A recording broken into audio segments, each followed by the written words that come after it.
Welcome back to the Historian's Tome, where we journey through the corridors of time to explore the rich tapestries of human civilization. I'm your host, and tonight we're embarking on a peaceful voyage through one of history's most fascinating periods and places, medieval Italy.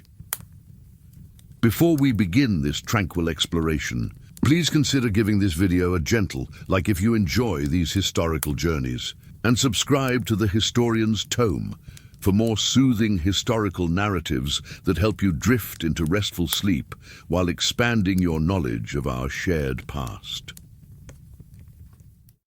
Tonight, we'll traverse nearly 1,000 years of Italian history from the twilight of the Roman Empire through the dawn of the Renaissance.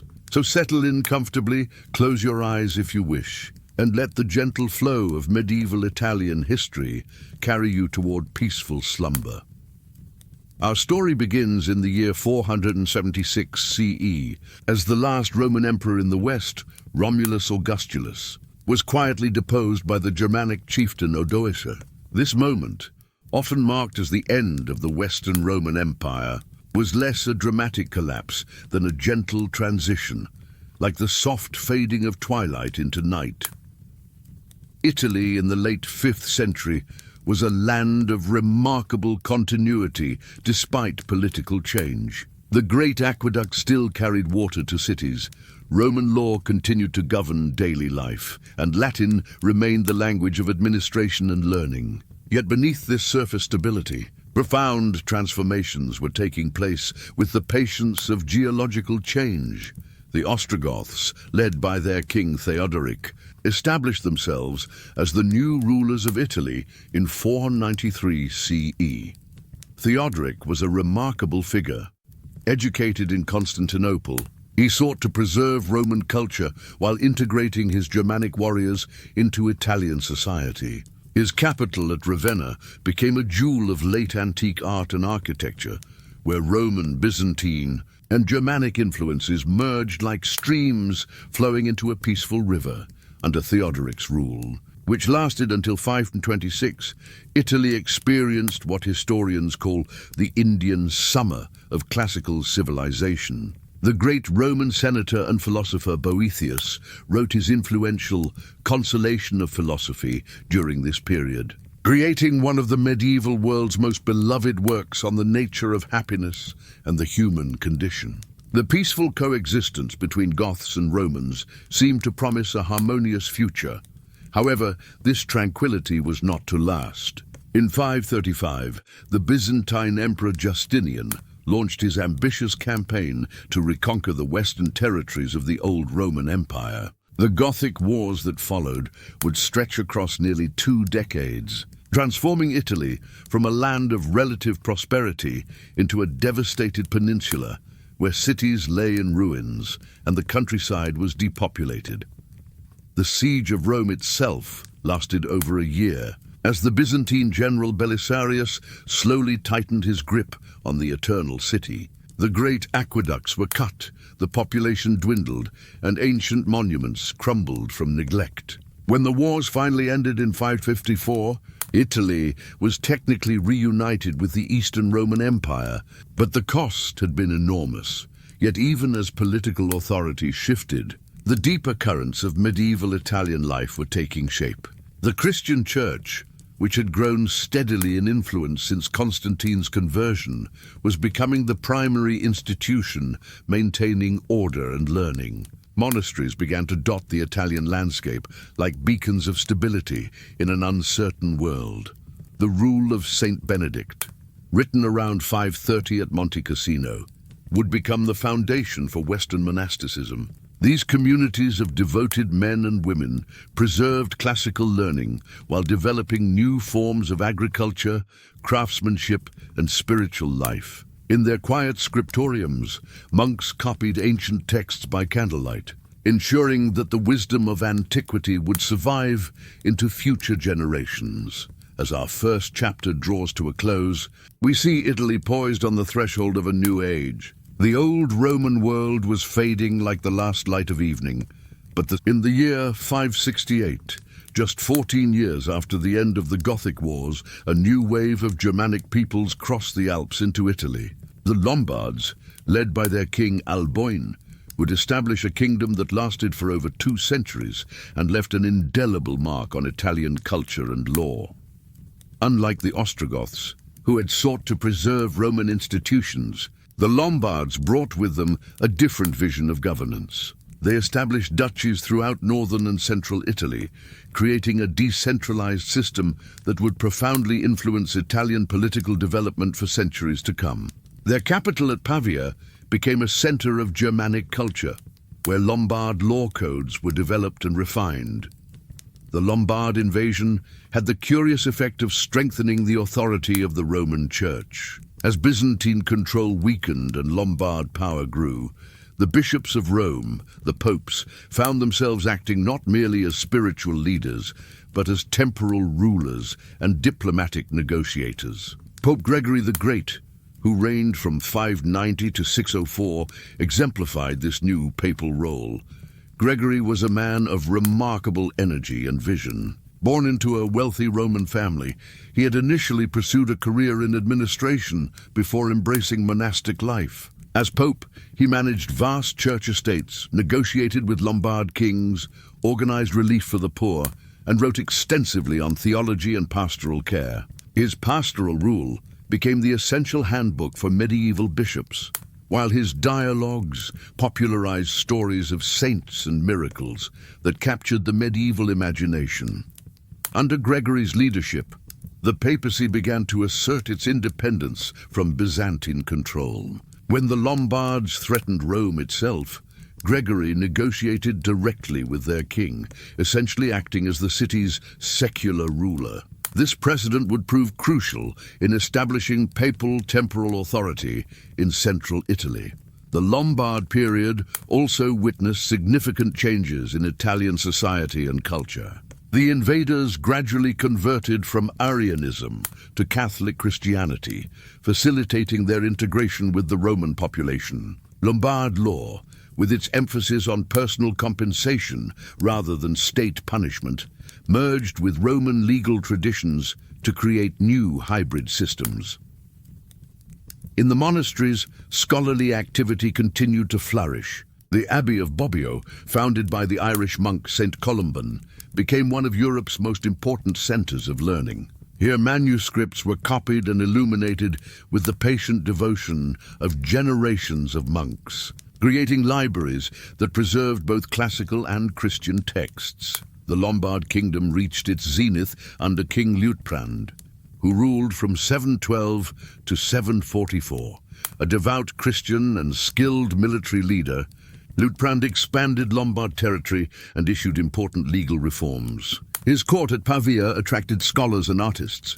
While his diplomatic relations with the papacy were generally peaceful, however, this period of relative stability was threatened by the ambitions of later Lombard kings, particularly Aistulf, who captured the Byzantine stronghold of Ravenna in 751 and threatened to take Rome itself. Faced with this existential crisis, Pope Stephen II made a fateful decision that would reshape European history. In 754, Stephen crossed the Alps to meet with Pepin the Short, king of the Franks. This unprecedented papal journey resulted in an alliance that promised Frankish protection for the papal territories in exchange for spiritual legitimization of Pepin's dynasty. The donation of Pepin that followed created the Papal States, giving the popes temporal sovereignty over much of central Italy. When the Lombards continued to threaten papal territory, Pepin's son Charlemagne completed his father's work. In 774, after a brief siege, Pavia fell to the Frankish army and the Lombard kingdom came to an end. King Desiderius was deposed and sent to a monastery, while Charlemagne assumed the title of King of the Lombards. As this chapter of medieval Italian history closes, we see the emergence of the political pattern that would dominate the peninsula for centuries to come, a complex interplay between foreign powers, papal authority, and local autonomy. The Lombard legacy, Their laws, their duchies, and their integration of Germanic and Roman traditions would continue to influence Italian development long after their kingdom had vanished into history. The coronation of Charlemagne as Emperor of the Romans by Pope Leo III on Christmas Day, 800 CE, marked a pivotal moment in medieval Italian history. In the hushed sanctuary of St. Peter's Basilica, as the great Frankish king knelt before the altar, a new chapter began, one that would see Italy become the heart of a revived empire while struggling with the competing claims of emperor, pope, and local nobility. Charlemagne's empire, stretching from the Pyrenees to the Elbe River, represented an ambitious attempt to recreate the unity of the old Roman Empire under Christian auspices. Italy, as the symbolic heart of this enterprise, received special attention from the emperor and his successors. The imperial palace at Pavia was renovated and expanded, while Italian scholars and administrators were brought into the wider Carolingian Renaissance. One of the most remarkable figures of this period was Paul the Deacon, a Lombard nobleman who became one of Charlemagne's closest advisors. Educated at the court in Pavia, Paul combined Germanic pride in his Lombard heritage with profound learning in classical literature and Christian theology. His History of the Lombards remains our most important source for understanding Lombard Italy, while his poetry and biblical commentaries demonstrate the sophisticated intellectual culture that flourished under Carolingian patronage. The Carolingian period brought significant administrative reforms to Italy. The old Lombard duchies were gradually replaced by counties governed by Frankish nobles or loyal Italians. These counts were responsible for maintaining justice, collecting taxes, and providing military service to the emperor. The system worked reasonably well during Charlemagne's lifetime, but began to break down under his successors. The division of Charlemagne's empire among his grandsons in 843 CE had profound consequences for Italy. The peninsula was awarded to Lothar I, who established his capital at Pavia and ruled as Emperor of the Romans. However, Lothar's realm, stretching from northern Italy to the North Sea, was unwieldy and difficult to govern effectively. As central authority weakened, local strongmen began to assert greater independence. The great abbeys, with their vast landed estates, became virtually autonomous principalities. Monasteries like San Salvatore at Brescia or Sant'Ambrogio at Milan controlled thousands of acres of farmland and exercised judicial authority over their tenants. This period also witnessed the rise of what historians call incastellamento, the process by which rural populations gradually concentrated themselves around fortified strongholds. Italian nobles began building towers and castles on hilltops, creating defensive networks that could protect peasants and merchants from the increasing violence of the times. The late 9th and early 10th centuries brought new challenges to Italy in the form of Magyar raids from the east and Saracen attacks from the south. These invasions, while devastating in their immediate impact, ultimately contributed to the militarization of Italian society and the rise of local defensive alliances. Perhaps no event better illustrates the chaotic nature of this period than the infamous pornocracy of the papacy in the early 10th century, a series of corrupt and incompetent popes dominated by powerful Roman families like the Theophylacts reduced the prestige of the papal office to its lowest point in medieval history. The papal court became notorious for its scandals. While spiritual authority was subordinated to political intrigue, into this chaos stepped Otto I of Germany, who crossed the Alps in 951 to claim the Italian crown. Otto's intervention marked the beginning of the Holy Roman Empire's long involvement in Italian affairs. In 962, Otto was crowned emperor by Pope John XIV, establishing a precedent that would endure for centuries. Otto's conception of empire was different from Charlemagne's. Where the Frankish emperor had sought to create a unified Christian realm, Otto envisioned a more traditional relationship between Germany and Italy. with the German king claiming the imperial title by virtue of his Italian possessions. The Ottonian period brought renewed stability to northern Italy. The emperor appointed German bishops and abbots to key positions, ensuring loyalty to imperial authority. Italian cities began to revive as trade routes reopened and agricultural production increased. Monasticism continued to flourish during this period, with new foundations and reforms breathing fresh life into Italian religious communities. The Abbey of Cluny, though located in France, established daughter houses throughout Italy, promoting reform and spiritual renewal. As the first millennium after Christ's birth approached, many contemporaries believed they were living in the end times. Yet rather than apocalypse, the year 1000 marked the beginning of a remarkable period of growth and expansion that would transform medieval Europe.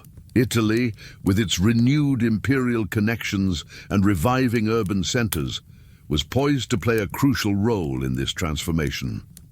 The 11th century dawned on an Italy experiencing profound transformation.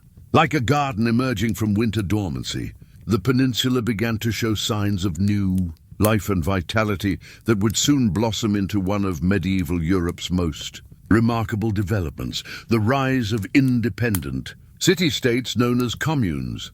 The population was growing, agricultural techniques were improving, and most significantly, trade was expanding along both established and new routes. Italian merchants began to venture forth from their cities, carrying goods across the Alps to northern Europe and across the Mediterranean to Byzantium and the Islamic world. Venice, already established as a major commercial power, exemplified this new dynamism. The Venetians had developed a unique relationship with the Byzantine Empire, serving as intermediaries between East and West, while maintaining their independence through shrewd diplomacy and naval power. The wealth flowing into Venice from this trade enabled the city to embark on the construction of the magnificent St. Mark's Basilica, a symbol of both spiritual devotion and commercial success. But Venice was not alone in its prosperity. Milan, with its fertile surrounding countryside and strategic position at the foot of the Alpine passes, emerged as a major center of manufacturing and commerce. Pisan and Genoese merchants competed for dominance of Mediterranean trade routes, while their fleets grew increasingly powerful and ambitious. This economic revival had profound political consequences. As wealth accumulated in the cities, a new class of merchants, craftsmen, and professionals began to challenge the traditional authority of bishops and imperial officials. In city after city, these urban elites began to form associations, sworn confederations that historians call communes, to govern their own affairs. The Commune of Milan, established around 1097, provides an excellent example of this process. Faced with the oppressive rule of their archbishop, the Milanese citizenry formed a sworn association to resist clerical authority and manage their city's affairs collectively. They elected consuls to lead them and established courts to adjudicate disputes according to local customs. Rather than imperial or canonical law, this communal movement spread throughout northern Italy like ripples on a pond. Pisa, Genoa, Florence, Bologna, and dozens of smaller cities established their own communes, each developing unique institutions and customs suited to local conditions. The countryside around these cities, the contado, was gradually brought under communal control, creating city-states that would dominate Italian politics for centuries. Simultaneously, Italy became the primary battleground for one of medieval Europe's most significant conflicts, the investiture controversy. This struggle between papal and imperial authority over the appointment of bishops and abbots would reshape the relationship between church and state throughout Western Europe. The controversy began in earnest when Pope Gregory VII, elected in 1073, issued decrees forbidding lay investiture and demanding clerical celibacy. When Emperor Henry IV refused to comply and continued appointing bishops, Gregory took the unprecedented step of excommunicating and deposing the emperor. The dramatic confrontation at Canossa in January 1077 epitomized this conflict. Henry IV, facing rebellion from his German nobles, crossed the Alps in winter to seek papal forgiveness. For 3 days, he stood barefoot in the snow outside the castle where Gregory was staying, performing public penance until the Pope finally granted him absolution. Yet this humiliation did not resolve the underlying issues. The struggle continued for decades, with profound consequences for Italian political development. The communal cities found themselves forced to choose sides, with some supporting the papal party, known as Guelph, and others backing the imperial cause, called Ghibelline. This period also witnessed remarkable intellectual and cultural developments. The law school at Bologna, founded in the late 11th century, became Europe's first university. Here, scholars like Irnerius began the systematic study of Roman law, creating the legal framework that would underpin medieval political theory and practice. The revival of Roman law had particular significance in Italy, where cities could use ancient precedents to justify their independence from feudal obligations. The concept of municipal autonomy, dormant since antiquity, was rediscovered in the middle of the 12th century as the Italian communes grew in wealth and independence. A formidable challenge emerged from beyond the Alps. Frederick Barbarossa, Frederick the Redbeard, became Holy Roman Emperor in 1152 with ambitious plans to restore imperial authority in Italy and revive the glory of Charlemagne's empire. Frederick was a remarkable figure, tall, imposing, with the famous red beard that gave him his nickname. Educated in chivalric traditions and deeply committed to the concept of universal empire, he viewed the Italian communes not as legitimate expressions of urban autonomy, but as rebellious subjects who had usurped imperial prerogatives. When Frederick first descended into Italy in 1154, he was appalled by what he found. The communes had grown bold in their independence, conducting their own foreign policy, minting their own coins, and administering justice according to local customs rather than imperial law. Milan, the most powerful of these city-states, had even subdued its smaller neighbors and created what amounted to a regional empire in Lombardy. The emperor's response was swift and decisive. At the Diet of Roncaglia in 1158, Frederick issued comprehensive laws designed to reassert imperial control over northern Italy. All regalia, the rights of coinage, taxation, and justice, were declared imperial prerogatives. The communes were ordered to accept imperial officials and dismantle their independent military forces. The Milanese refused to comply, and Frederick laid siege to their city. The Siege of Milan became one of the most significant military operations of the 12th century. For nearly 3 years, the emperor's forces surrounded the great Lombard city, gradually strangling its commerce and reducing its population through hunger and disease. In March 1162, Milan finally surrendered. Frederick's revenge was terrible and complete. The city was systematically demolished, its walls torn down, and its population dispersed to surrounding villages. The destruction of Milan sent shockwaves throughout northern Italy and seemed to demonstrate the futility of resistance to imperial power. However, Frederick's triumph proved temporary. The scattered Milanese began to rebuild their city, while other communes, terrified by Milan's fate, began to contemplate united resistance. In 1167, representatives from 16 northern Italian cities met to form the Lombard League, a military alliance dedicated to preserving communal independence.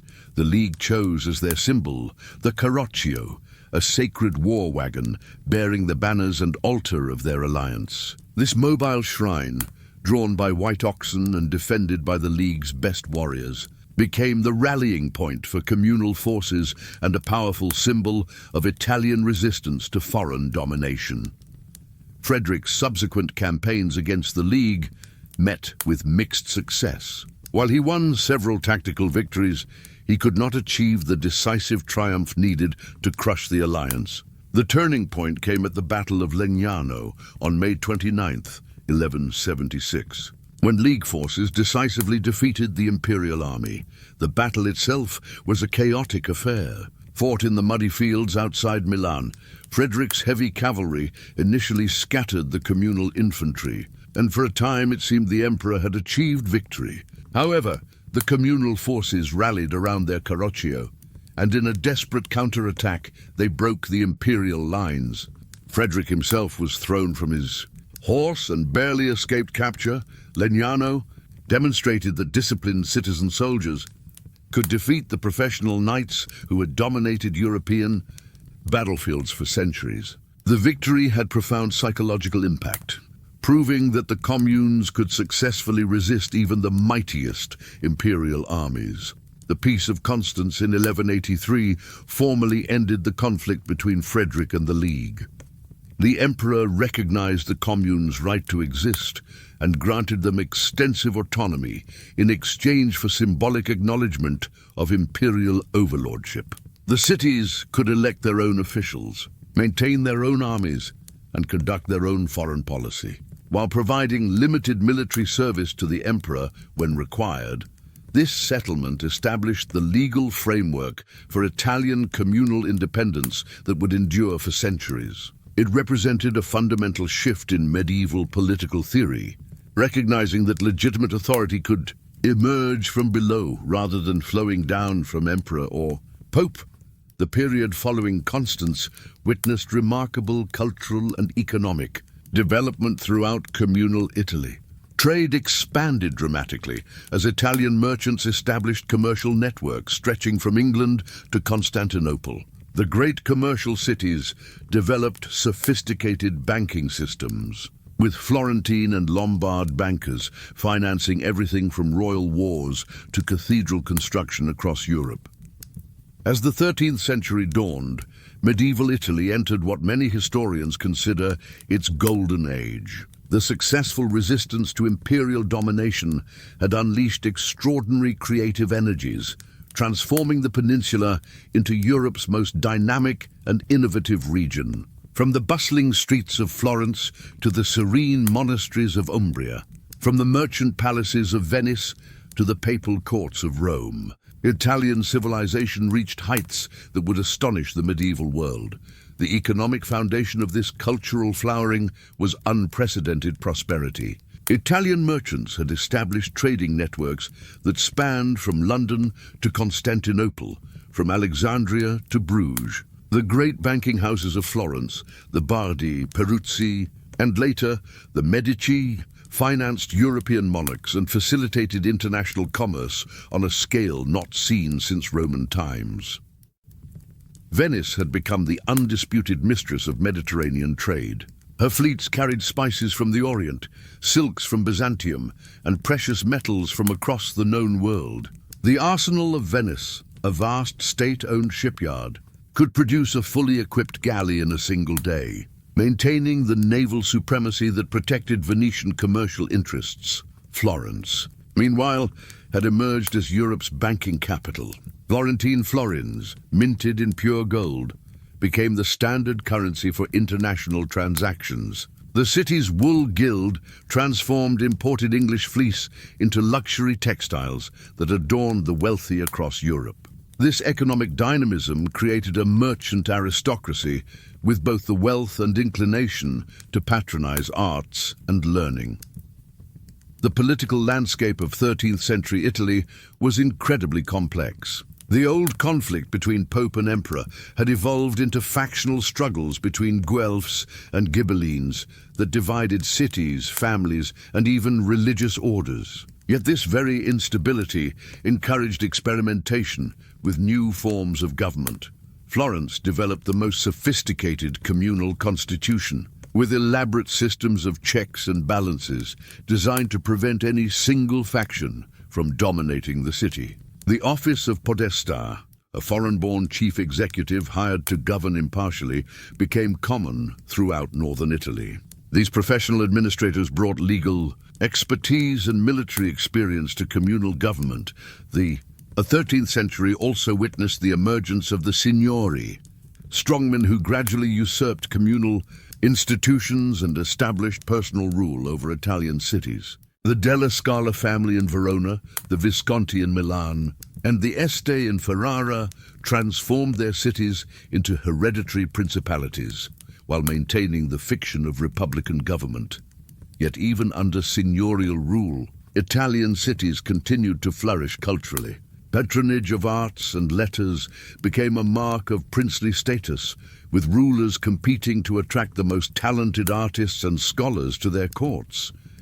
The intellectual achievements of this period were remarkable. The University of Bologna continued to lead Europe in legal studies, while Padua became renowned for medicine and natural philosophy. Italian scholars made fundamental contributions to mathematics, astronomy, and optics that laid the groundwork for later scientific developments.